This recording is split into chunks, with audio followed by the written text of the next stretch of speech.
Welcome Strategy Battle Gamers to another GBHL YouTube channel video. You are here with your GBHL channel host together again, GBHL Jamie. And GBHL James. And hidden somewhere, GBHL Bilbo, who will no doubt pop up at some point. He certainly will, trying to ruin the video and distract you.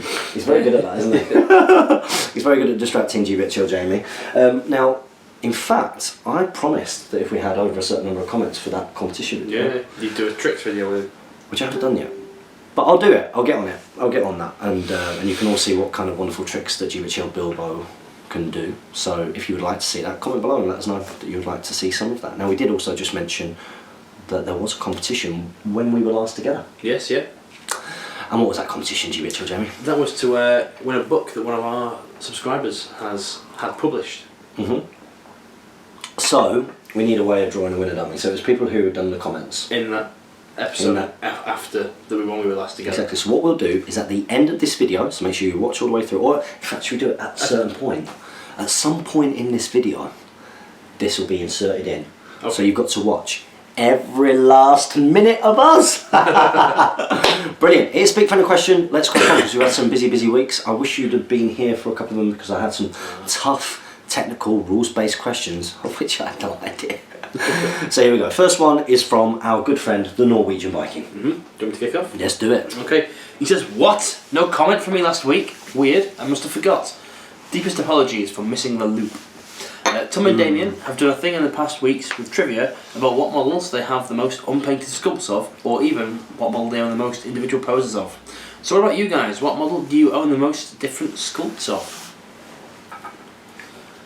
That's a tough one. You're thinking with the standard ones, aren't you? Like, is it Gandalf's or Aragorn? But I don't actually own that many. Like, I bought one because obviously I got into this hobby as a kid. It was like I've got Aragorn. I don't need another Aragorn. Like, I'm one of the few who's only actually got one Aragorn. Yeah, I was going to say I've got a few Aragorns. Let's see if is Aragorn the one that I've probably got the most of. I've got a sword out Aragorn. I've got a sword here. I would probably say it's Aragorn. I don't think it's Gandalf because I've only got 2 Gandalfs. I guess because I've got him.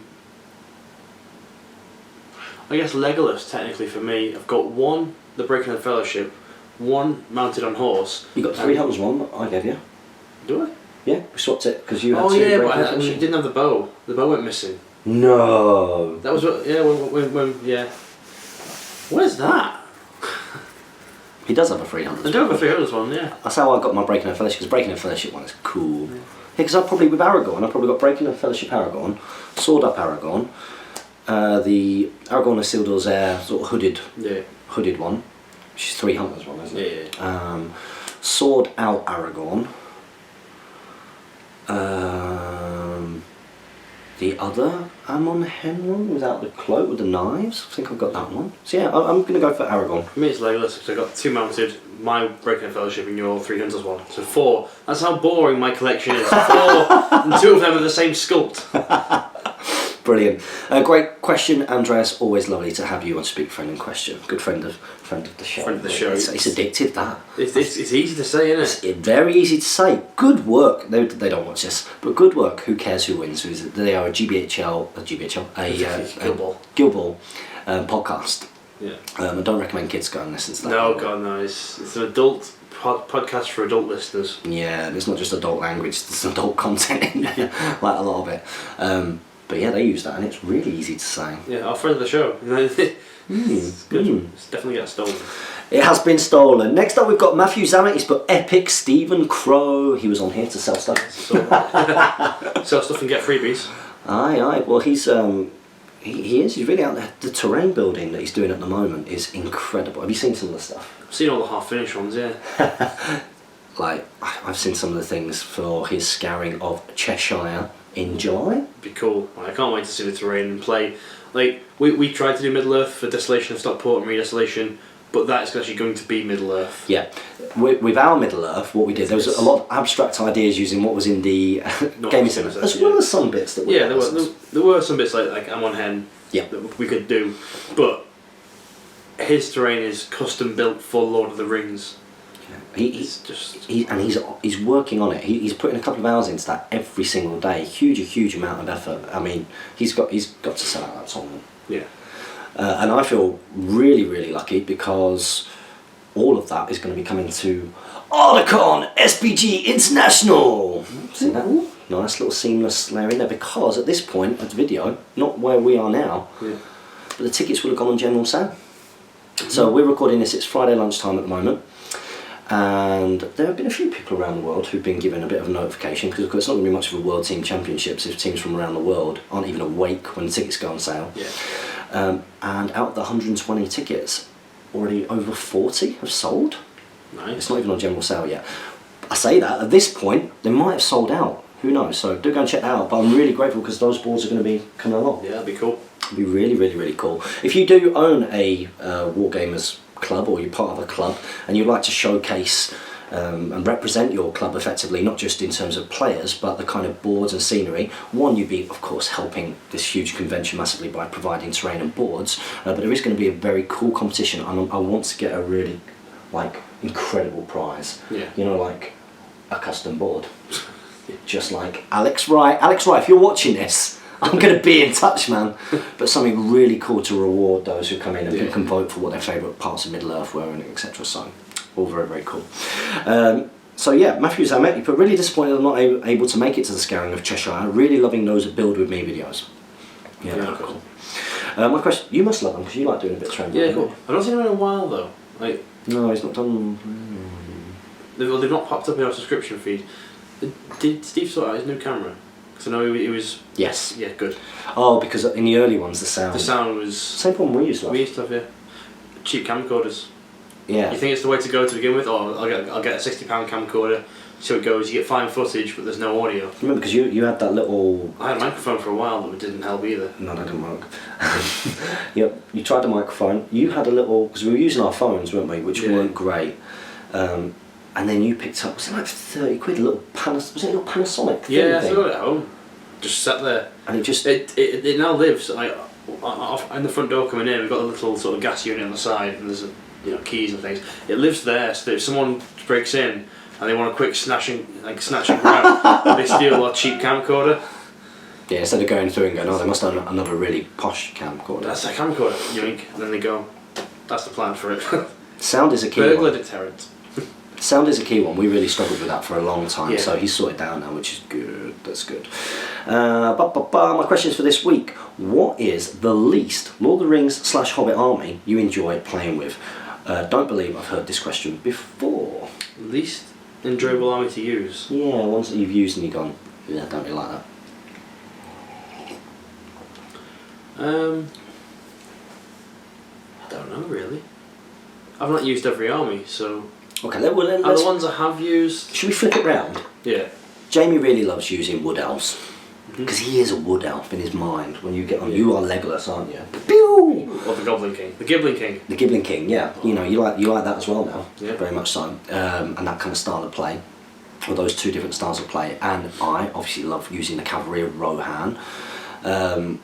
I really enjoy that, and using, I do like some of the Your Hero stuff. Yeah. And, you know, it's quite fun to use. So on the flip side, I personally, I'm not a huge fan of when I've used pretty sort of strong, grindy infantry forces. Okay.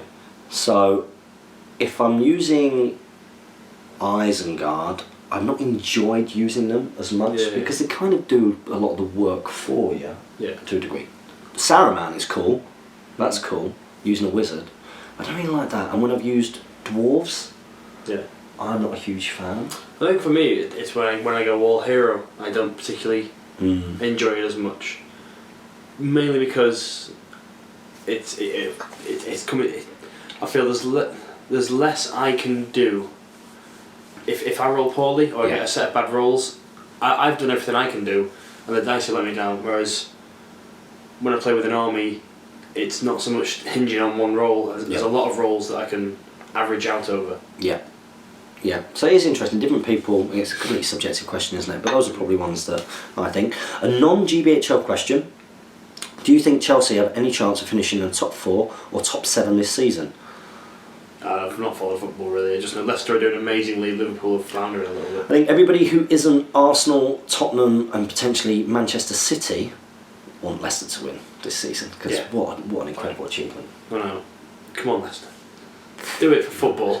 I mean, I've been to Leicester, and no offence to anybody out there in Leicester, I hate Leicester. I really hate Leicester. It's not my favourite place. That's not I don't like people in Leicester. I don't like Leicester itself. Or maybe it's just because I've got bad memories from there. But Leicester, want them to win the league. I don't think Chelsea can be top 4. I think they could probably be top 7. Maybe. I think they can. A strong enough squad. Don't really like the Man U shirt, but great content nonetheless. Keep it up, guys. Thank you very much.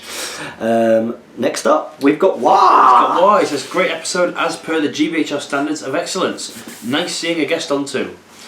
The rollercoaster that is the loop demands yet more from us.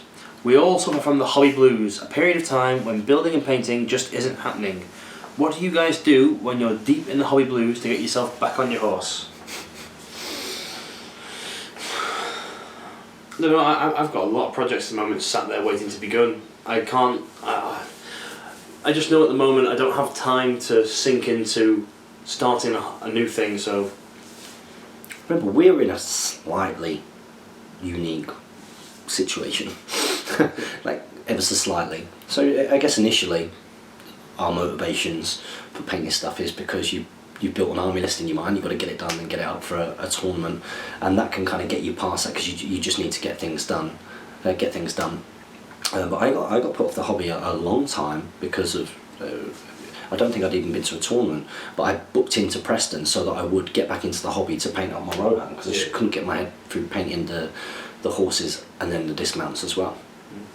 Which is why I didn't paint a lot of dismounts in the early days, which is terrible behaviour, by the way. But now we're in a situation where, obviously, with the Let's Try Tuesdays on the GBHL podcast, I wanted to showcase other systems. You know, both of us love Guild Ball, for example, and you know, myself with Hotcakes Gaming, yourself with your Patreon as well. That, you know, there are incentives there for trying to get things done for other systems. I think it can take a little bit of the enjoyment out of because you look at those and you go, oh yeah, I really want to paint those, but and you also feel, I feel that if I'm painting or doing something, I should be recording it for a hobby vlog. And yeah, like, there's times like I've had so many half-started and half-finished hobby vlogs. Like, I started painting up Avarice and Greed for Guild Ball as a hobby vlog, and then put them to one side. And the footage just sat on my desktop on my computer for about a month or so. Now, so I'll just delete that. I can't be bothered with it anymore.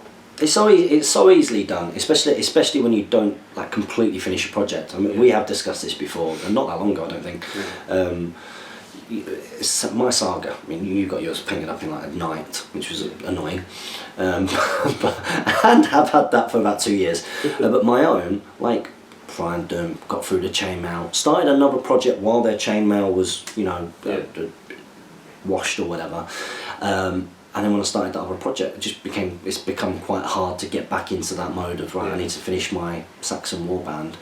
But I guess one of the things that gets us through is, you know, is the responsibility to our YouTube subscribers. So keep commenting, liking, sharing, subscribing, and backing us on Patreon, because that motivates us. So thank you very much. Wow.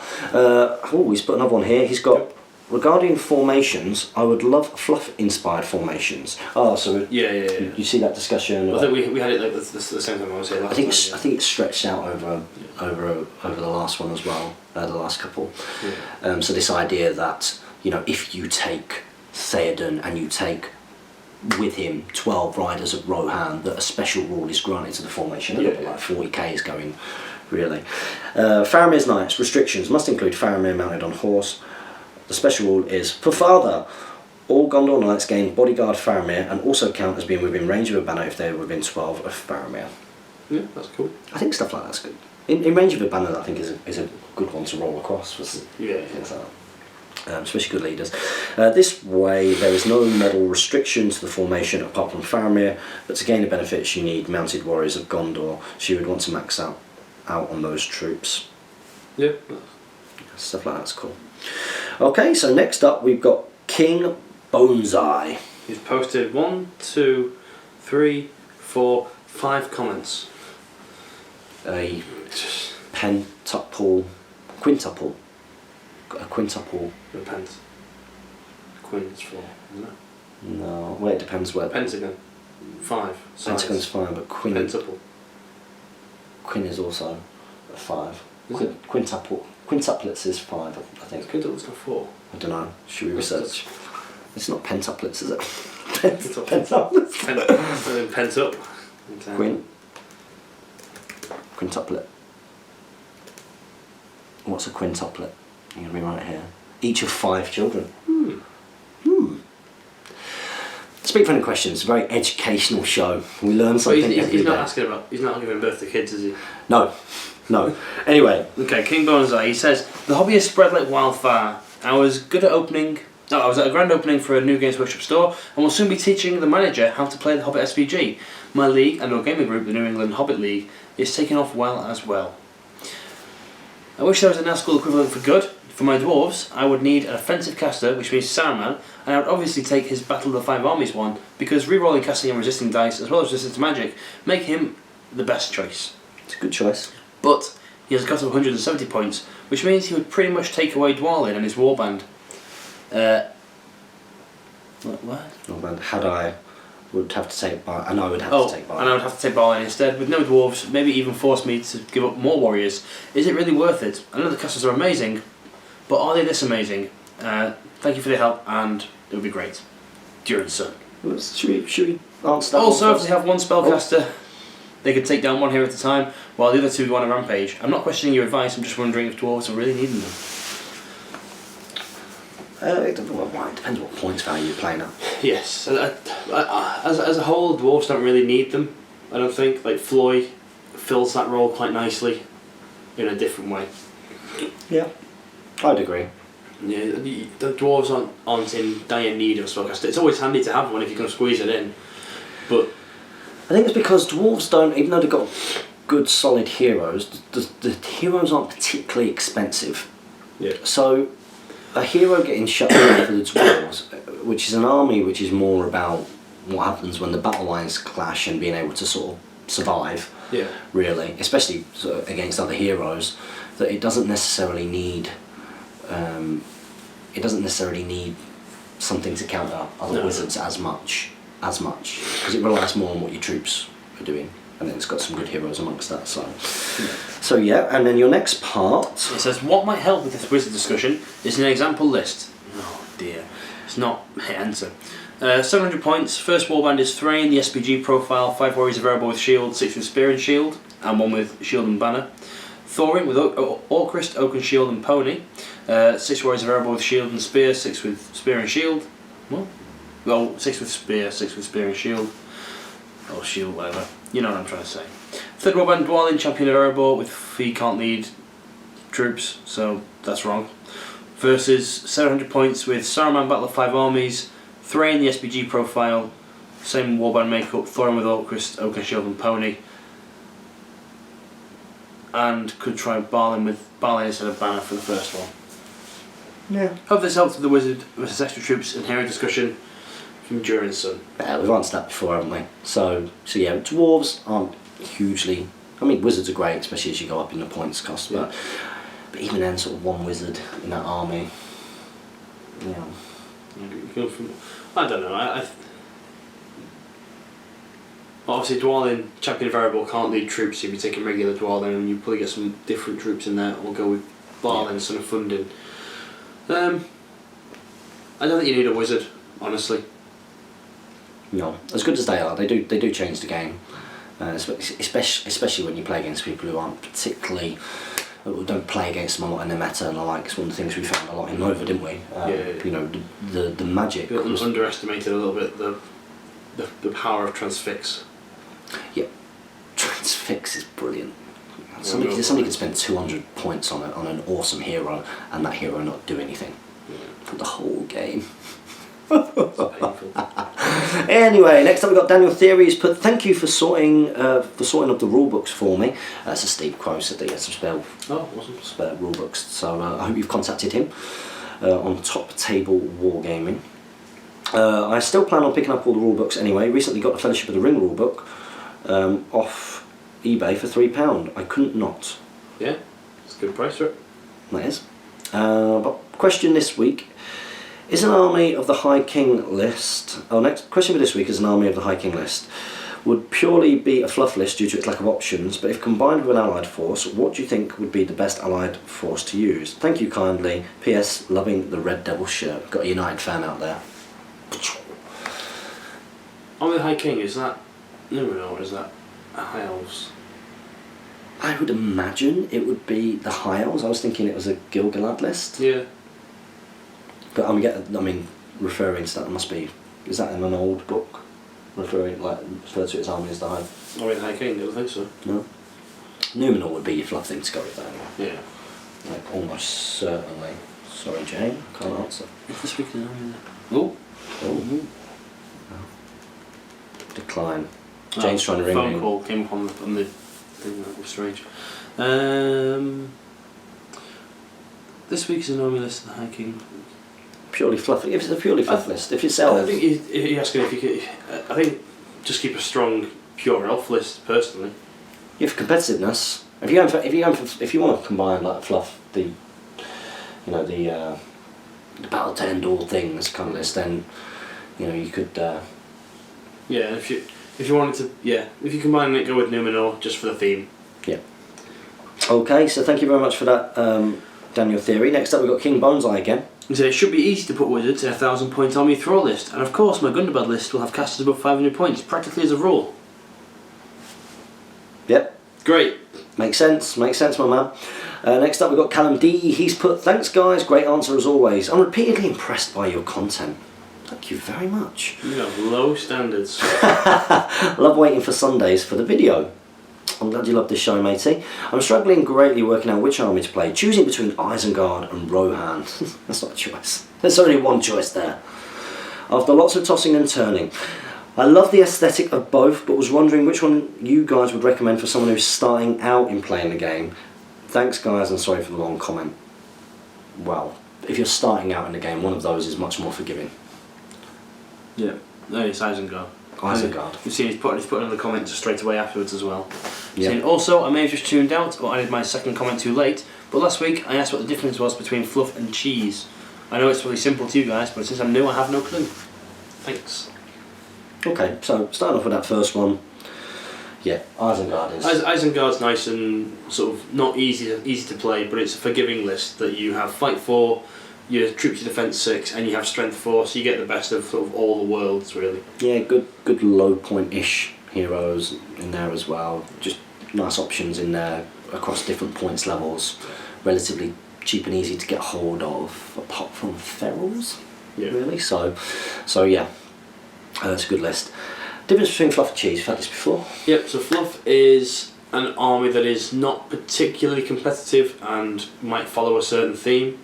Whereas cheese is you disregard theme entirely and go for the most point efficient, optimal, kill your opponent list. That sounded as if it was come from straight from like the Wargamer dictionary. That was a very, very good. I think we've struggled because it's quite subjective. It's when people ask, what's the difference between fluff cheese and and filth? Yeah, fluff and theme and stuff. It's like the words are interchangeable. But, yeah, to a degree. Okay, so thank you very much for that, Callum D. Next up, we have got the one and only David Whittaker. David Whittaker says, missed the bit. Oh, missed the cut off for last week. So I'll copy my question over. Based on the films, who would win in a fight out of the following? Fight takes place in a football pitch, size field. Combatants have their signature war gear. Thorin versus Aragorn. Aragorn. Yeah, Aragorn probably win that one. Yeah. Goblin King versus Cave Troll. Well, based on the movies. I think the Cave Troll based on the movies. He actually smashes the Fellowship up, like really. I think Goblin King does anything in the movies. No, he blunders around. Even when he lands on them, he doesn't kill them. Oh, yeah. I mean, how does that happen? Yeah, based off the films, Cave Troll, definitely. And Legolas versus Batman, the Dark Knight version. Batman. Let's go with Legolas. What? He's an elf.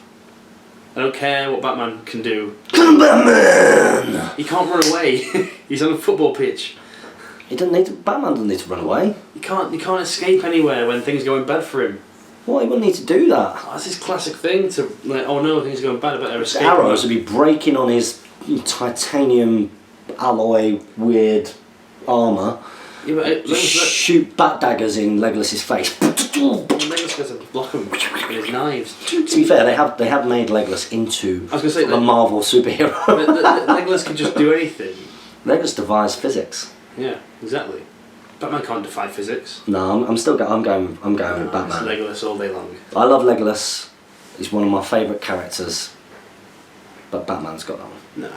Batman's got that one. Clearly, we are split. What do you guys think? Comment in the comment section below. Legolas or Batman? Legolas or Batman? Who will win? There's only one way to find out. Yeah. Fight! Let's do it.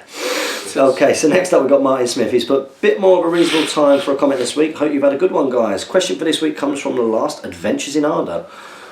Okay, loosely anyway. Did you ever read the original fiefdoms article that appeared in White Dwarf with a lot of different troop types? Wardens of Pelagir, Hunters of Amphalas, Bowmen of Morthond, etc. If you did, then what did you think of getting the extra options, and do you think this might be a possible area of expansion when the new releases come out? So of course you are referring to the Hotgates Gaming Battle Report, where the wonderful Ryan Hobbit Hinch, love that guy, he's cool. He's cool. Team Nottingham. He came up and he brought Knight of Umbar and some Corsair Reavers and against the 3 Hunters. So go and check that out over there. That was like a raid on Pelagir.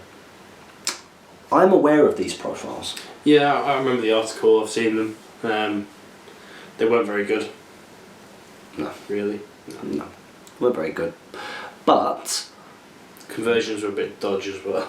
Look, we are fans of Lord of the Rings, not just the game and the system, but also of the fluff. We love the books, we love the movies, we love artwork, we love music, we love everything about this. And to be fair, like anything that we can gobble up, we will. I could feel a Jamie face coming on there. Oh dearie me. Show me your old face. You don't remember that? That's anyway. That's a very old. That's a very old, very old. It came up recently in like a Steamforged chat. Oh, did it? Yeah, not that.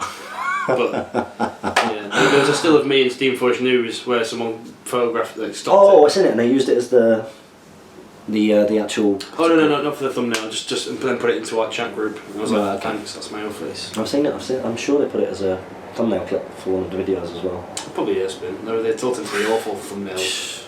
Unbelievable behaviour. So unprofessional.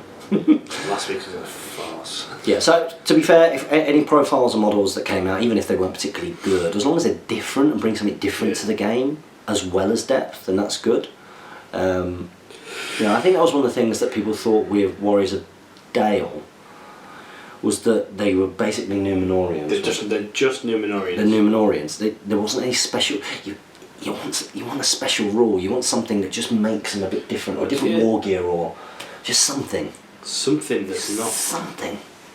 Just bring something. Speaking of Warriors Dale, thank you to Tom Harrison. He got me a box of them as well. Oh. They were for Middle-earth Earliest Warbands, but they're a bit too late for that now because I finished the first.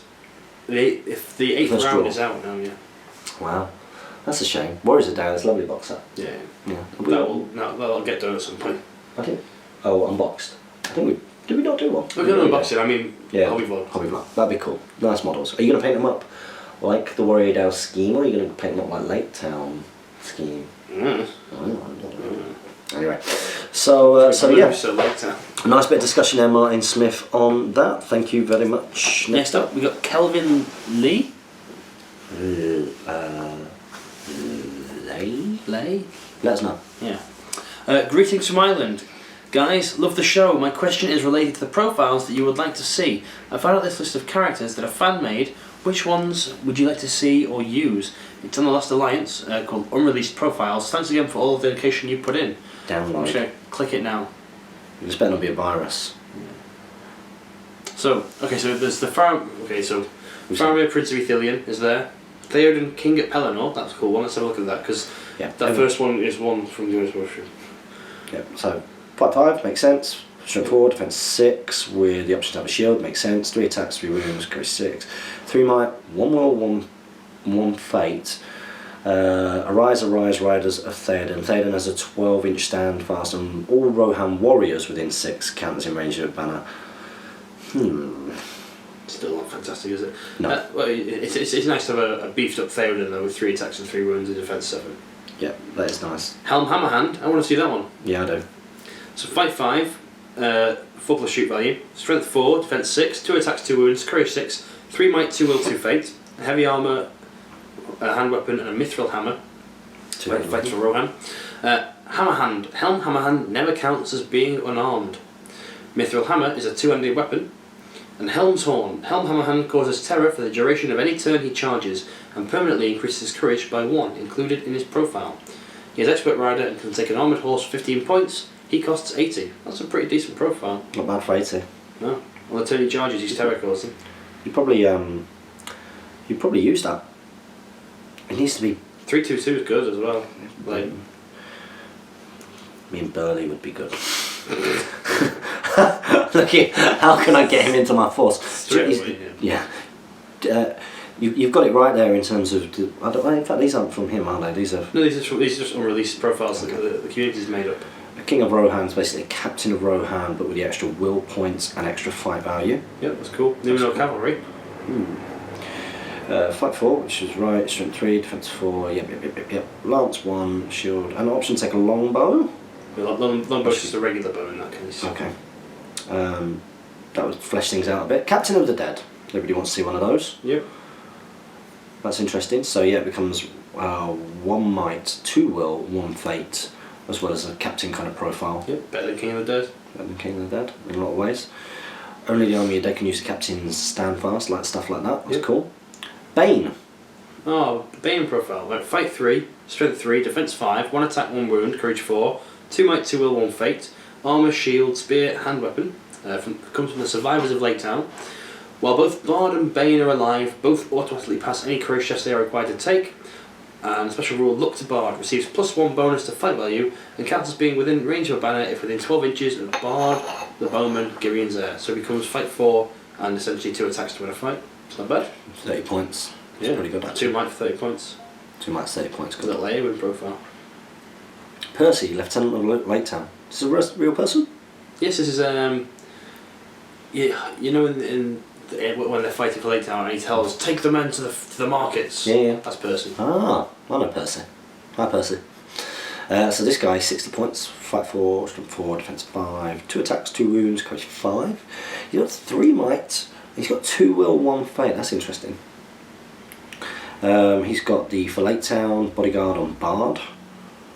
Girian's heir. Look to Bard receives +1 bonus to fight value and counts as being in range of a banner if within 12 inches of Bard the Bowman. That seems reasonable. There's loads here.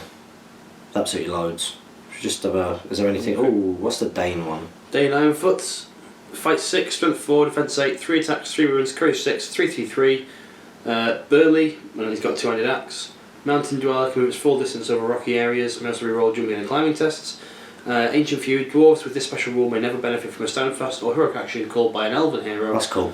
In addition, if Dwarves with this special rule is in combat with an elf, both must reroll any failed to wound rolls of 1 against each other. So, just essentially a fainting for free against elves. That's It cool. works both ways, so that's kind of cool. That's pretty cool. 135 points. Yep, I'm going to take an armoured hog for 20 points, whatever that is. Yeah, well, I wonder what that should we say. Yeah. I know his character's pretty straightforward. The Ram Rider, pretty much what we would expect. Oh, the armoured hog's there. Oh, armed hog. Move 8, strength 4, defense 6, 1 wound, courage 3, and has the Impaler special rule. That's quite good, yeah. Balanced. 20 points. Yeah. Pretty good. Armoured Ram, as we'd expect. Pony with a high defence, effectively. Yep. Charioteer. There's loads of cool stuff in here. There's lots Maybe we should do a video on this. Yeah. Yeah, we're going to do a video on this. Oh, the cats of thingy. Oh, go on then. One more. Oh no. Go on. There it is. The cats of... Oh, how do you say her name? Bruthiel? There we go. Green. Queen Bruthiel. Fight 3, strength 2, defense 3, 1 attack, 2 wounds, courage 5, 1 might, 5 will, 1 fate, terror. The White Cat. Queen Bruthiel is accompanied by a pure white cat at all times. If she's in a combat, she may always make an additional attack for the White Cat. It's got a strength value, so essentially it's Sebastian. Yep. And she's got spells, Transfix, Compel, Curse and Wither. And then she's got options for the Black Cats. Do you want to take a maximum of how many? 2 Black Cats. Each are a single infantry base, and they are fight 1, strength 1, 1 attack, 1 move, fight 1. And you can draw line of sight from a cat whilst casting. That's pretty cool. That's really cool. I really like these. I think this is a video. Yeah. Let's do it. We're gonna thanks to you, we're gonna make a video about this, so thank you for providing us content ideas. Yeah. Okay, let's go. Oh no, I'm gonna speak. Oh no, you. Oh, I've muted it, that was lucky. So thank you very much for that. Yeah, let's do that. Good idea. News first. That's very interesting.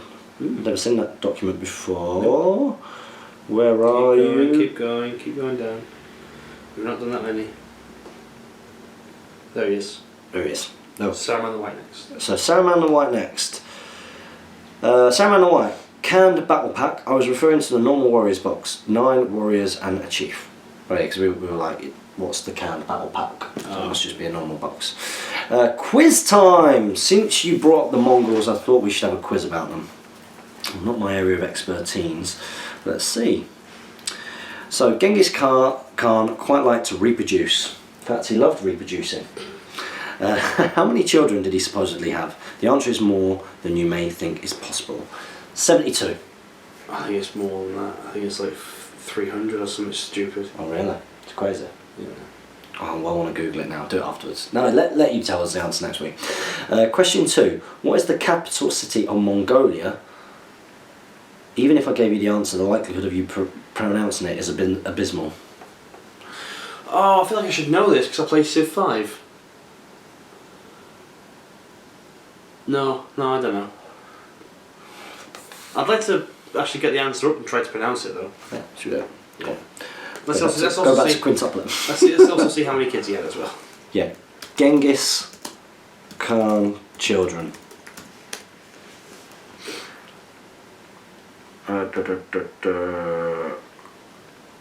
10 things you may not know about Genghis Khan. Let's try that one. Well, we might spoil the next question though if we do this. Oh yeah, that's true. Let's do that after. Okay. Is Genghis Khan a god? No, he's a man, quite obviously. In a literal sense, he's a man. He certainly is. Okay, so let's see if we can see the kids thing. Kids. Responsible to deaths of nearly as many 40 million people. No, it depends how you say responsible. But yeah, I'm pretty sure he's over. I spelled it wrong. Yeah, put the H in the wrong place. Go on, Genghis. It's got to be Wikipedia, isn't it? Yeah. How many children? I can't see anywhere where that is. Just normal Genghis Khan. Lineage?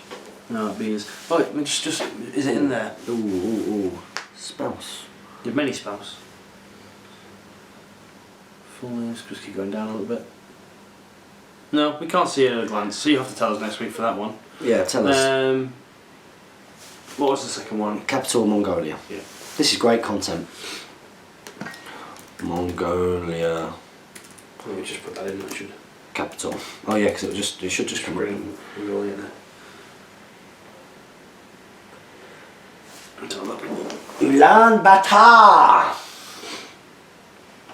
Yeah, that's I'd say it. Ulaanbaatar. Ulaanbaatar. Yeah, are we right? Let us know next week. Began building an army. Gone with two. Hope everybody enjoyed that. Yeah. Silence whilst we searched. Join in. Google with us. Yeah. Wiki with us. That's why. Sorry. No problem. There better not be any complicated rules questions in this next 2 minutes. I will try and get my hands on some horsemen. I did, however, manage to get a fantastic alternative to the old GW King, perhaps even better than the original. Feast your eyes on this. Very cool. I can quite easily place him on a chariot once I remove the guy who's already there. This is what I'm aiming at for a small 250 point army list. Kadish King on chariot, 14 warriors, 4 horsemen. The king also counts as a banner and is also super powerful in a charge. And using ranged attacks on the chariot is great because it doesn't count as moving. So good. Points not too bad either. Thanks for your advice. Yeah, Kadish King is cool and very, very good. Okay, so thank you very much for that, Saruman the White. Next up, we've got Josh Tetley. He's put, hey guys, it's been a while since I've posted a question on here. Well, it's good to have you back in the loop. Make sure that you stay in the loop, guys. It's important. Been bogged down with university work and have not had a chance to catch up on Speak Friendly Question for some time. It's good to have you back. On the plus side, I've just sent my money over for the Desolation of Stockport 2016. Now, with all of this Ardacon hype, do not forget that the Desolation of Stockport still holds the record for the largest independent event in the UK since the formation of the Great British Hobbit League. I think we had over 70 last time, so it'd be wonderful. That was Redos. Redos had over 70, so it'd be wonderful if we could exceed that again this year. It's going to be tough because Games Workshop Famous Goals is around that kind of time, but we would love to invite you to the original sort of GBHL podcast tournament, which is going to be happening in late April. So make sure you get down to Desolation of Stockport. And this will be your first ever tournament. This is great. You're going to have a wonderful time. Desolation of Stockport is crazy. It's crazy. Anybody's been to Desolation of Stockport, make sure you give your recommendations below. My question is, do you tend to see many casters on Magic at the 400 points level? Less so unless it's an all-hero force.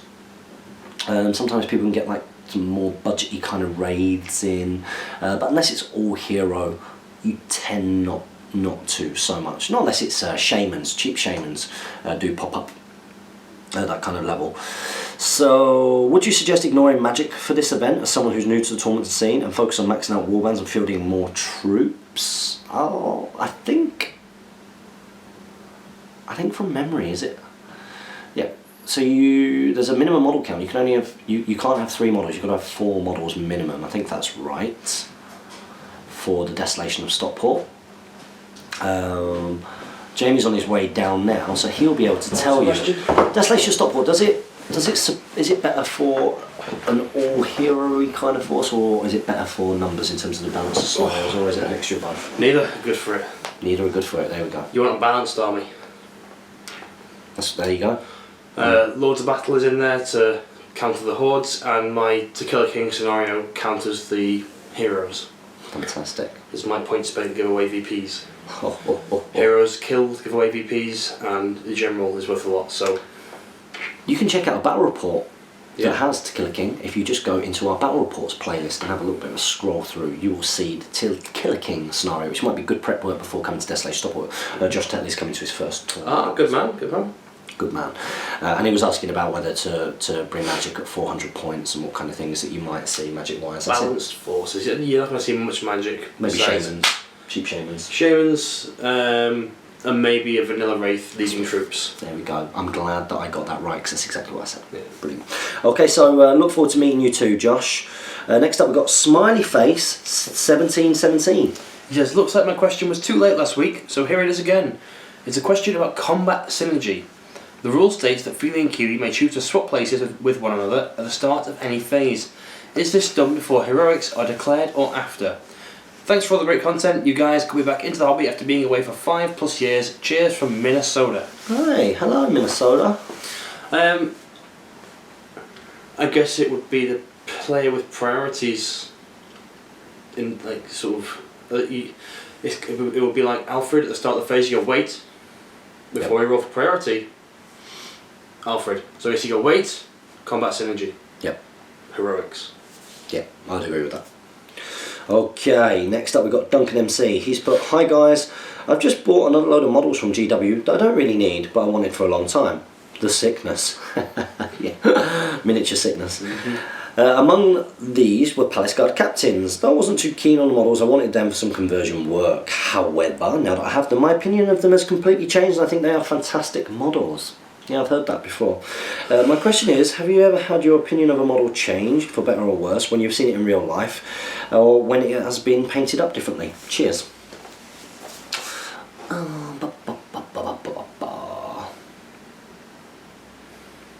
I think yes. I've been more impressed with some like Azogs that I've seen in real life. Oh, Dancy Azog. Yeah, when he's Azog Lieutenant. Yeah, when I've seen him painted up by like pros in person, then yeah, it looks far better. And Bayonne the Bear as well. Yes, yeah. Bayonne's probably the Bayonne, and in some extent the legless plastic version. Yeah. Dopey faced Games Workshop painters painted him awfully. Moonface. Yeah, and then obviously the community got their hands on him and painted him far better. Oh my god, all the snow just fell off your car.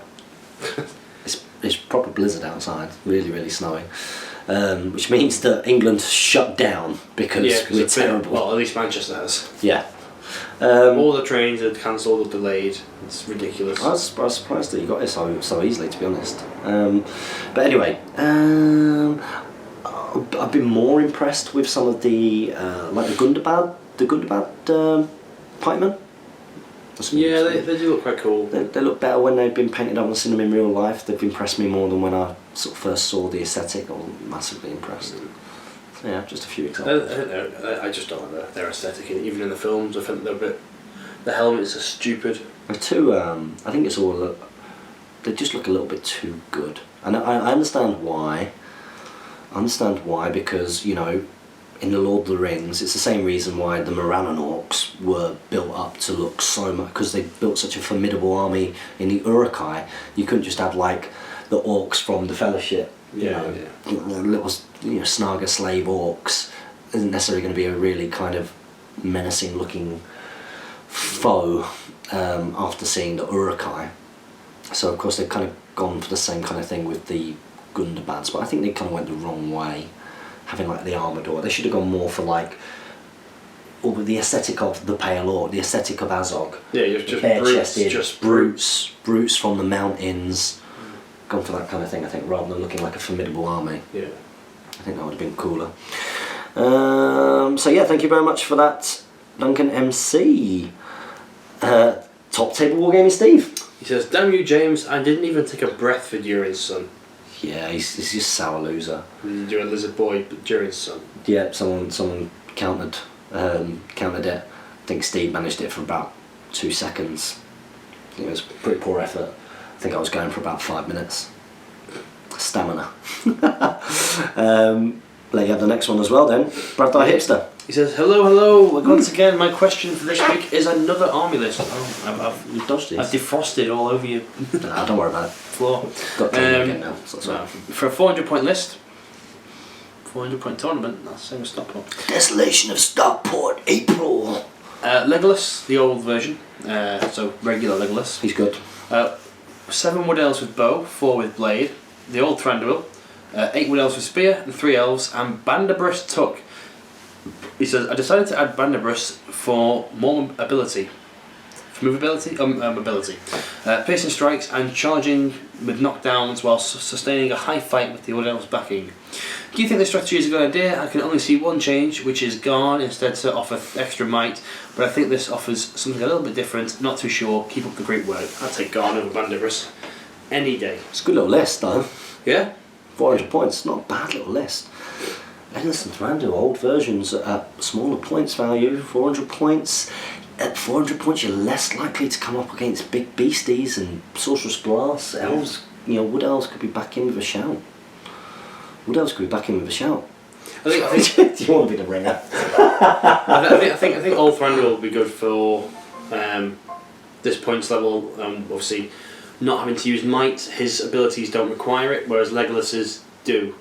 I mean, obviously in every other game except to kill a king, that's fine. Yeah. But just for that one game, Thranduil shines a little bit brighter, just because Nature's Wrath. You're probably your one-wheel captain to resist, going, oh no, oh no. Yeah. So if you want to use that 2 might, be my guest. Yeah. It is. I think that would be quite good actually. Yeah. I think it'd be quite good. So yeah. Bring it! Desolation of Stockport. Next up we've got Philip Curran back again. Thank you James and Steve for your input on the named Goblin heroes last week. That was a question which suited you. So what was it? It was talking about the named Goblin heroes from the old Moria list, and he was asking about which ones to take, and we were saying that they all lend themselves to very different types of Goblin lists. It's a very versatile list, the Moria list. There's lots of different kinds of builds that you can go for, and the heroes reflect that. Yep. You'd love that discussion.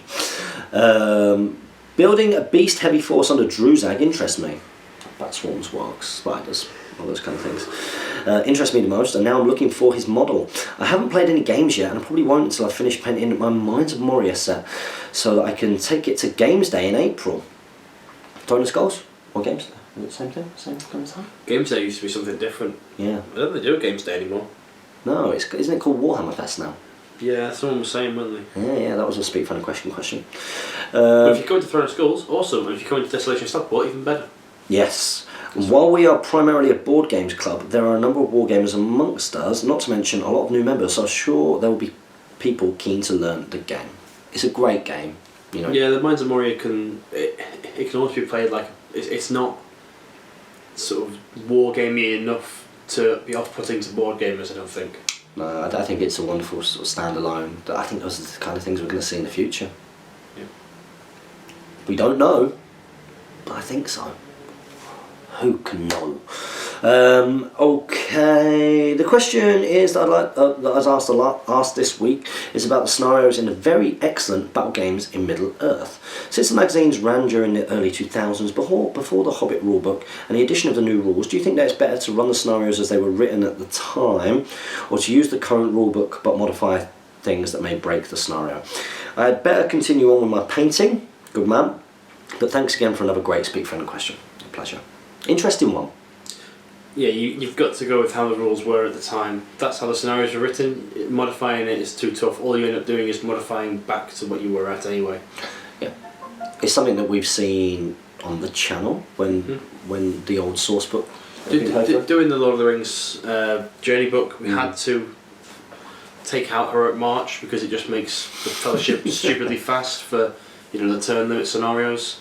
You have to take out Heroic Accuracy and Heroic Strikes because then the Fellowship are a little bit better off against like lowly orc captains that are hoarding them around. Yeah. So yeah, you've got to play with the old rules. I certainly do. And similarly, in the same way, you've got to also then play with the old no move and shoot because that makes Legolas and throw weapons just that little bit better as well. Yeah. Certainly do. Thank you very much for the question, Philip Curran. Another good answer there. Next up, we've got Nano Dave 1980. Nano Dave 1980 says, "Hi guys, couple of questions. The Goblin King of Goblin Town, does he suffer penalties for having a two-handed weapon? No, he's burly."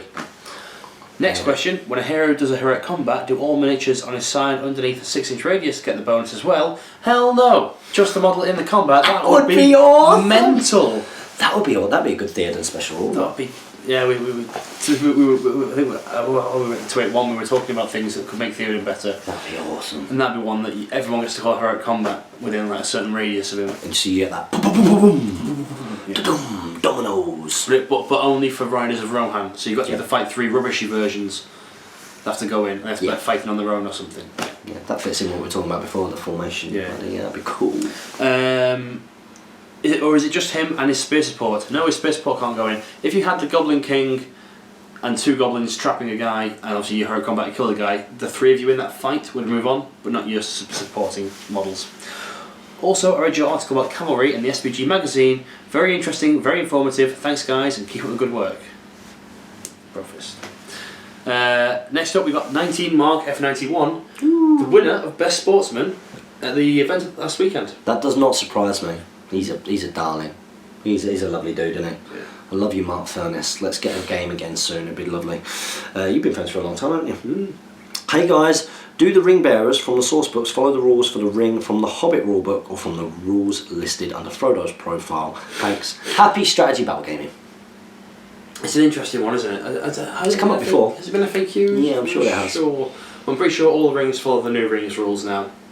But previously, it would be everyone but Frodo had the Hobbit version of the ring, and Frodo had his own version of the ring. Yeah, because it was like a written thing. Yeah, Frodo has the ring. These are the rules for it. Yeah. Everyone else then just has the ring. Referred to the Hobbit. Referred to the rule book. Yeah, certainly do. Yeah. Next up, Brian Ratsford. Does that reference to last week? I've got no idea. I'm eating Weetabix. Nice. Good man. Good man. We'll do the next one then. Oh, the reed ball. San. Coming to Desolation of Stockport in April. Can't wait to have a part with you. Been a while, hasn't it? Been a long while, yeah. Yeah. Hopefully it comes a little bit early so we can all go over the road and have a pint together. That'd be really nice. It's been a while, hasn't it, pal? Hey guys, what's your opinion on this 400 points Harad list I've been fiddling with? 400 points Harad Dream. The Betrayer on horse, 130. 5 Watchers of the Karna with bows, 55 Haradrim Warriors with bows. 55? Yeah, it's 55 down it. Sulla down with bow, yeah. Cause no. No, they're 10 points each with the bow, not 11. 50. 5 warriors. Oh, right, you're saying that. Right, okay. You know what I mean, yeah. So It just sounded like you said 55 Haradrim warriors with bows. I was like, what? That'd be awesome. And 5 Haradrim warriors with bows, 35. Then he's got Suladan. No, they are 50. Watch the corner. Yeah, they are 50. That's right. 5 Abakan guards, 40. 7 Haradrim warriors with spears. 399 points in total. It's for a tournament, that's all I'm going to say. You guys have to guess which one. Any advice is welcome. Sam, Semp the Great. It's alright, it's alright. It's another good list. It's alright, that's pretty... I think that beat the elf list from earlier. Outshoot it, wouldn't it? Yeah, elves would have more shooting, but these guys are hitting on 3s and 4s, but wounding on 5s, rerolling 1s and 2s, whereas the elves are hitting on 3s, wounding on 5s. Yeah. So these guys have the edge on the wounding side of it, so I think it tips their way a little bit. Yeah. There we go, guys. Yeah, pretty good. No, it's a good list, man. Keep it up. See you soon. Next up, we've got Sheldon Egham. He says, question to James, how many Lord of the Rings and Hobbit models do you own in total? Dum, dum, dum. That's really hard when you do that, isn't it? Ah, you failed. Let's see. How do you not know this? Straight away. I reckon it's got to be something like 36 times 6. Okay. Because Sure. you think about how many models you approximately got per like army. About 3 war bands for each. 3 or 4 war bands for each. Yeah, but I'm newish, aren't I? You know, so warband rules and stuff. So yeah, maybe say like 4 warbands for each, and I've probably got about 6 or 7 armies down there. So what's that? 200. You're dead good at maths. You do 6 times 3 is 180, 6 times 6 is 36, so 216. I reckon I got 300 miniatures. miniatures? 300 miniatures. Cool. They're going to stand with me at the hot gates. Yeah. Thermopylae, holding back the Persian invasion. Thank you very much for that very difficult question, which I had no idea. Next up is Matt Patterson. He's got, hi guys, my question this week is, I'm building an Arnor force but hate the look of the main troops. Do you think a Roman plume or even a Greek plume would make them look better? Thanks as always. I think I'm one of these rare people who actually like the Warriors of Arnor. Really? I don't mind the turban on the head. It's the properties, it's very War of the Roses, isn't it? Yeah. It's very very War of the Roses. They used to wear the different coloured things around the helmets to identify which houses they were fighting for. Yeah, I don't mind it. Very kind of Game of Thrones-esque, actually, because that's what that aesthetic comes from. I'm not a huge fan. I'm not a huge fan of that. I really like the artwork for like the Arnor and the Dunedain Rangers that's in the Kingdoms of Men book, where they've got like the black symbolism of Arnor, you know, because that's what it should be. I'm not really a fan of having the green on. The green and white's not great, but I don't mind the turbans on the head. But yeah, I think in that artwork they've got like a black plume, like a feather, a plume kind of thing. I think that works quite well. Although I'm going to be converting some more as a Ministerial for literally filing off the trees and putting on chainmail and trying to make the helmets look a little bit like the Rangers of the North helmets, which will happen in about 10 years' time. Yeah. Probably. So yeah, I'm probably with you, buddy. Thank you very much, Matt Patterson. Next up, we've got the Commander Kaiser. He says, I think I was a bit late with my question last week. Didn't seem to hear it in the video. So I'll ask it again, and if I'm wrong and you did answer it, you've got another question anyway. Ever had any luck introducing your other half to wargaming? He's trying to get my girlfriend to give Lord of the Rings a go, and she always says she will, but never does. He did manage to get her to do X-Wing though, which she enjoyed. I remember my ex used to hate everything to do with wargaming, thinking it was such a waste of money. Well, I don't have another half, so no, I've never had this problem. Have you ever had this problem, like generally, sort of if you had a girlfriend or? No, most people who I want to get with, sort of, they know I'm a hobbyist from the start with, so they'll probably already be into it a little bit. Okay, that's or cool. Keen to try it out. Yeah, I can probably expand on this a bit. Jane, she's a lot more supportive now, to be honest. A lot more supportive. In terms of trying the game, she wasn't a huge fan, even though I tried. She has played the Hobbit strategy battle game once, and I got her. I gave her the 3 hunters, and I set up a really rubbishy kind of like Isengard sort of troop thing, and just let her like beat up, kill them. Yeah, but she you could tell that she just wasn't into it at all. Yeah. Like, kind of, so what do you want to do? Well, what do you think I should do? Like, what should I do? And it's like, you know, what do you think? Just trying to get sort of that game, and she didn't really like that. And she said that she would do it, because I was like, oh, I'd love to, you know, do this, even if it was like once a month or once every couple of months to play a game. I did manage to get her to play X-Wing, so it's interesting that you referenced that. And she says that she really enjoyed that and she wants to play that again. But when it comes down to the crunch, where it's like, oh, you know, should we get X-Wing out? Should we set it up? I think she sees it, and board games generally, and this is just her, I think she sees it as quite a lot of effort. Whereas like I don't, I find it quite relaxing. Yeah, I think. You know what I mean? Before I started playing war games and got into board games, if someone said to me, "Oh, do you want to play this board game?" I'd be like, "No, that's 4 hours of my life gone." I think it's when you're not so hot on how systems work and how rules work, and you don't sort of enjoy the idea of learning how a system plays. Yeah. It can be quite daunting, because once you've got the base knowledge, it becomes easy to go, okay, so that's how this works. It's similar to that game that I've played in the past. Whereas when you're sort of getting fresh into it, you're like, oh my god, this is like a Bible almost of stuff for me to learn. It can be a bit off-putting to your normies, as it were. Yeah. She was really good at the X-Wing. She completely got it. I think X-Wing's quite an easy game to. Yeah, especially when you're doing the start stuff. Because yeah. I didn't go in there and go, like I gave her Luke Skywalker and R2-D2 and stuff like that, and I just had like generic X-Wing, not X-Wings, TIE fighters. You know, let her smash me up. I say let her. I don't let her win, but she smashed me. So, and she really enjoyed it, but it's been tough trying to get her to play again. So I do understand. I do understand. He's got another part. It says, what are some of the most common armies you find at tournaments? One of my opponents once practiced for a tournament, and it makes sense for me to let him test his list out against some of the things he's most likely to encounter. The most likely stuff to see at tournaments is the Isengard army, just in general, in any variety. Like 1/3 crossbows, 1/3 berserkers, 1/3 pikes of some sort. All hero lists are quite popular in some variety. Yeah. And a big old goblin list.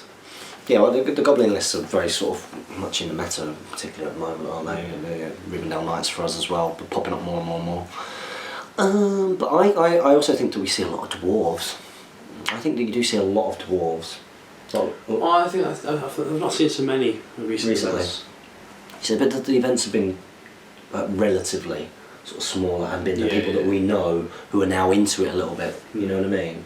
So they're not necessarily as likely to bring along the dwarves. But I think sort of before that they were.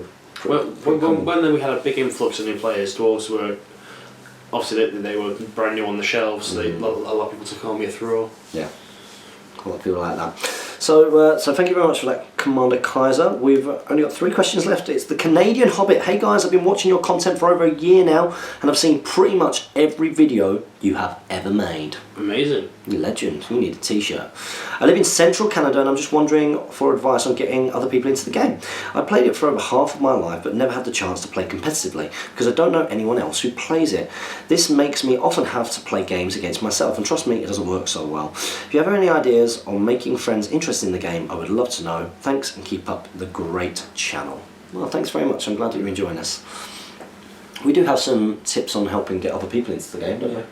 I think it's the hardest thing to do is just to put yourself out there with some sort of themey scenarios that you've got with some nicely painted miniatures. Like, take the best ones you've got. I'm not sure what your level of skill painting is, but if it's not fantastic, maybe try and find someone in your local area who might do you a favour and paint them up for you. Because a nicely painted miniature will get someone much more. Someone is more likely to get into the game through nicely painted miniatures, and then if it's a big blob of green and red and blue and Yeah. big goggly eyes or something. Yeah, exactly. You know, because they look down it and they are, again, it's the immersion level. They're in Middle Earth. They're thinking of the movie. They're thinking of the books. They're thinking of all those types of things. What's always a good idea. I mean, I don't know how central Canada you are, or what the population's like in the area, but just try and find a local gaming group. No matter what they play, go in there. Be willing to sort of try the games that they've got, whether it could be Magic the Gathering, go undercover, 40k. Go undercover. Undercover. Covert, Black Ops hobbyist. Yeah. Hobbit hobbyist. You could do that, and then I've got some Lord of the Rings minis. You fancy doing and you can get people in via that. However, I'm pretty sure that there's a big and continuing to grow scene in Canada. Obviously, Canada's a huge place. We have got friends in Canada who play the game. Blackfire Productions. Yep. They're Ontario. Yeah. Ontario Strategy Battle Gaming League. So you check out Facebook, type in Ontario Strategy Battle Gaming League, and you'll come across other guys from Canada there. There's a few people who have come into Ardacon from Canada, different parts of Canada.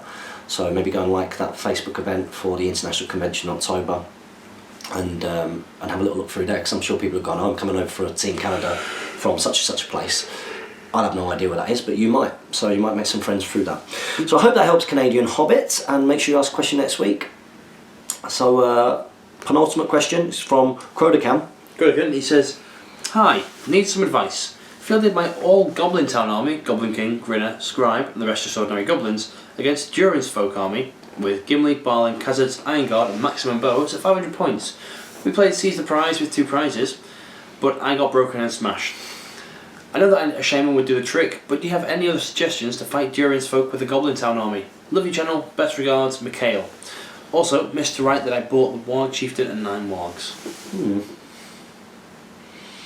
Oh, you brought a Warg Chieftain and 9 Wargs? Oh, I don't even need that enough. I don't think you need the Warg Chieftain and 9 Wargs. That's what, 9 times 8 is 72, plus 75 for the Warg Chieftain, 147 points. You can get a Shadow Lord on horse. He's going to save your bacon. You save your bacon, and also shut down some of those heroes. Yeah. We should be causing you a few problems. Shadow Lord on horse there would keep your guys alive from shooting, obviously if he's got max bows, and also when the combat hits, if you sack will transfix a hero, get the Goblin King into him, trap him, piercing strike, dead. Yeah, your Goblin King should be able to do quite a lot actually against dwarves. You should be able to do quite a lot against dwarves. Are you using your special strikes as well? Because you might as well get your Axemen up front and piercing strike all the time. Piercing strike all the time, and if you can get you guys going up to strength 5, then of course you're going to start countering against all of that defense 7 a lot better. So definitely worth getting that in mind. And remember that one of the other advantages is that you effectively have spear support when you've got the goblins, whereas Durin's folk don't really have spear support. So you should have a few things up your sleeve there to take them out. Yeah. Drop the Wargs. Definitely drop the Wargs. If you want to be competitive, put the Shadow Lord on horse in, and maybe if there's extra points, I don't know, take an old banner with him or something. But also you can do little things like try and black dart his banner if he's got endurance folk, and try and get your Goblin King on the end of the line and call it heroic combat, even if it's just to go first if you don't have priority. Hurl the dwarf down the dwarven line so they're all knocked down. Then when you pierce a strike, you're free to, you're not going to get struck back. Yeah. So there you go. We hope that helps, and let us know how you get on with that list. So finally, we have John Reeves. And he's put, "Thanks James and Steve for the advice on my strategy. Sorry for all of the yarls in last week's post. Hey, you can yarl all you want on this show. We don't mind. I mean, we got Jeremy Smith on here. You know what I mean? He's the American Eagle. So yarl away. We play 600 points, and most of my force is Royal Guard with AMO and Erkenbrand with a couple of Sons of Ale.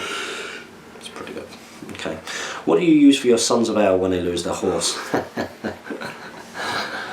Rohan Captains on Dead Orc. With Dead Orc, I think I own 50% of the world's supply of this model. I think I have 15 of them. So that would be your most owned sculpt of a hero. That's a very good point. Mind you, but they're painted. He said unpainted, didn't he? I think you just said the most. Oh no, he said individual poses. Individual, yeah. Different poses, yeah. Different poses, he did say that. But yeah, I've got tons of those. So that's a mini that I would love GW to make. Secondly, I converted Grimbold to have a shield and a one-handed axe. Is it legal to use in a tourney even though his profile doesn't have the option for a shield? Great show as always, so glad I found y'all's channel. As long as you're using it as Grimbold, the actual profile, but you want him to fit the theme of your troops, that'd be fine. Just you obviously couldn't shield with him or get the shield bonuses. Yeah, so you know he hasn't got them as options, so you've still got to do him as he comes. So yeah, glad that there's another Rohirrim man out there. And that brings us to the end of this week's Big Pen in Question. It's been great having you here, Jamie. Feeling better? You not too well last week, really. A little bit better. Yeah, tired. Yeah. Yeah, pretty exhausted myself at the moment, has to be said. So guys, we will see you next week, hopefully. We will see you next week. Make sure, if you haven't already, that you get yourself checking out the Desolation of Stockport in April. That's in the 3rd weekend of April, I believe. It's going to be a busy April for us Hobbit hobbyists. There's lots of stuff going on, especially with Salu as well. Yeah, we've got stuff to do. We've got stuff to do. So that's all going to be going on. And of course, at this point, the Ardacon tickets will have gone on general sale. So if they haven't already sold out, go and check that out and become part of the world's first SBG convention.